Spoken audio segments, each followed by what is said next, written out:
Cerebellum. Cerebellum is actually the second largest part of the brain. It is situated behind the midbrain, pons, and medulla. It is actually situated on the posterior side. Okay, so you can see here these are the two parts of the cerebellum, the right part and the left part of cerebellum. The right and left part of cerebellum are actually attached by this band, which is known as the vermis. Vermis actually contains two parts: the superior vermis and the inferior vermis. You can see here as the superior vermis, and this is the inferior vermis. Okay, we'll be drawing the inferior vermis when we go the inferior view of the cerebellum. On the superior view, we got two lobes. This is the anterior lobe, and this is the posterior lobe of the cerebellum.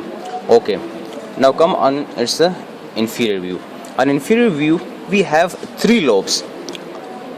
One is the anterior lobe, another is the this is the anterior lobe. Okay. This is the anterior lobe.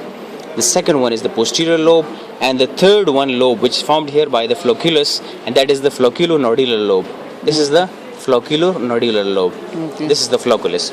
Okay. I don't know what the structure is. It's not of a concern. Okay. The white structure which is shown here are the peduncles. This is the superior cerebellar peduncle. This is the medial cerebellar peduncle, and this is the inferior cerebellar peduncle. By the help of these peduncles, the cerebellum is attached to the brain stem, and afferent and afferent fibers passes through this. Okay, this structure is the folliculus, and this outgrowth of the cerebellar, the posterior part is the tonsils of the cerebellum.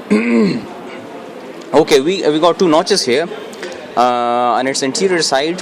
This is the interior side of the cerebellum. This is the anterior cerebellar notch, and this is the inferior cerebellar notch. Okay, this was all about the cerebellum. Thanks. This video is funded by those whose cerebellum is not working, like Hospital Foundation. Abdul Malik. Come on, baby.